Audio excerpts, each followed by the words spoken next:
गली गली में एक नारा गूंजना चाहिए। अरे गली गली में शोर है, नरेंद्र मोदी वोट चोर है। अरे वोट चोर गद्दी चोर। जो वोट चोरी कहे, जो वोट चोरी करे, उसको चोर कहना चाहिए कि नहीं कहना चाहिए? चोर को चोर नहीं कहेंगे तो कोतवाल कहेंगे, डकैत को डकैत नहीं कहेंगे तो दरोगा कहेंगे। जो चोर है, चोर के खिलाफ हमको अपनी आवाज उठानी पड़ेगी। अरे गली गली में शोर है, एनडीए वोट चोर है। राजा का राज नहीं है, ये वोट का अधिकार है, ये वोट का राज है, ये उस वोट के अधिकार को बचाने की लड़ाई है। जो चोर गद्दी पे बैठे हुए हैं, उनको गद्दी से उतारना पड़ेगा। ये यात्रा सरकार बनाने की यात्रा नहीं, ये यात्रा मताधिकार को बचाने की यात्रा है। इस बात को याद रखिएगा। यह लड़ाई डेमोक्रेसी को बचाने की लड़ाई है। यह लड़ाई किसी को मुख्यमंत्री या प्रधानमंत्री बनाने की लड़ाई नहीं है। यह लड़ाई हमारे अपने अधिकार को बचाने की लड़ाई है, जो अधिकार हमको इस देश के बलिदानियों ने दिया है। और यह जो आजादी मिली है, इस आजादी को ये लोग हमसे छीन लेना चाहते हैं।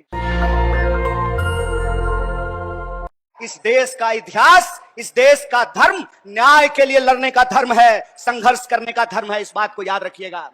इसीलिए आज जब हम ये वोटर अधिकार यात्रा कर रहे हैं, नेता प्रतिपक्ष राहुल गांधी जी, पूरा का पूरा महागठबंधन, कांग्रेस के आदरणीय अध्यक्ष श्री मल्लिकार्जुन खड़गे जी, आरजेडी की तरफ से नेता प्रतिपक्ष तेजस्वी जी, सीपीआई के लीडर, सीपीआईएम के लीडर, सीपीआईएमएल के लीडर, महागठबंधन के एक एक साथी, वीआईपी पार्टी के मुकेश सहनी जी, ये सब लोग मिलकर के जो यह वोटर अधिकार यात्रा निकाल रहे हैं, इसके बारे में एक बात याद रखिएगा।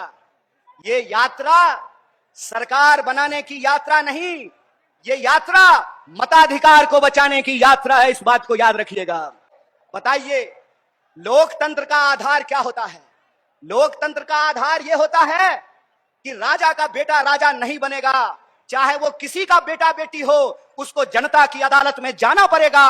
अपनी कुर्सी से उतर करके, महलों से भी निकल करके, झोपड़ियों से भी निकल करके, गलियों से निकल करके, खेतों खलिहानों दफ्तरों से निकल करके इस देश की जनता के सामने हाथ जोड़ना पड़ेगा, उनसे वोट मांगना पड़ेगा। इसीलिए ये राजा का राज नहीं है, ये वोट का अधिकार है, ये वोट का राज है, ये उस वोट के अधिकार को बचाने की लड़ाई है।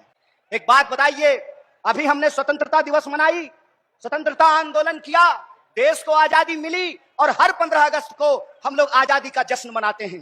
क्या होता है आजादी का मतलब? आजादी का मतलब यह होता है कि जनता आपस में बराबर होगी।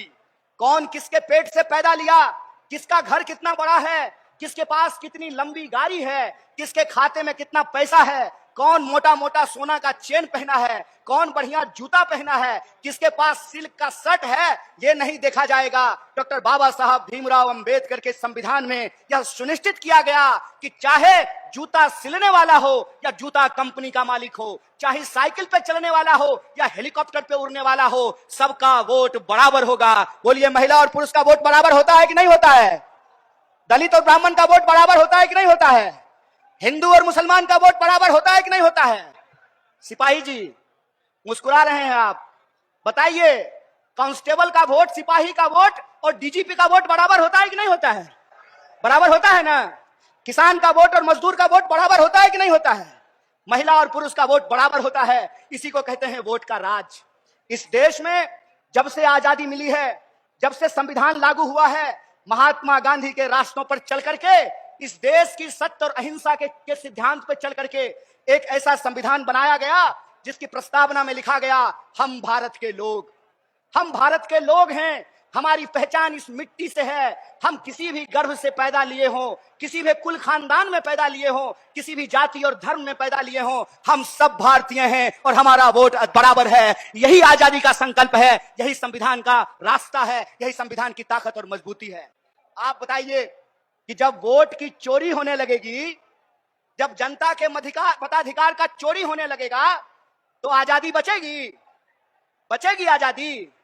बचेगा लोकतंत्र? सुनेगा गरीब का कोई बात? किसान सर उठा करके चल पाएंगे? मजदूर सर उठा करके चल पाएंगे? दरोगा एसपी से सवाल पूछ पाएगा? सिपाही डीजीपी से सवाल पूछ पाएगा? जनता नेता से सवाल पूछ पाएगी? नहीं पूछ पाएगी। इसीलिए याद रखिएगा, यह लड़ाई डेमोक्रेसी को बचाने की लड़ाई है। यह लड़ाई किसी को मुख्यमंत्री या प्रधानमंत्री बनाने की लड़ाई नहीं है। यह लड़ाई हमारे अपने अधिकार को बचाने की लड़ाई है, जो अधिकार हमको इस देश के बलिदानियों ने दिया है। इस देश की आजादी के लिए जिन्होंने जान गंवाया है, बताइए किन्होंने जान गंवाई? इस देश के लिए हिंदुओं ने जान गंवाई, मुसलमानों ने जान गंवाई, दलितों ने जान गंवाई, पिछड़ों ने जान गंवाई, आदि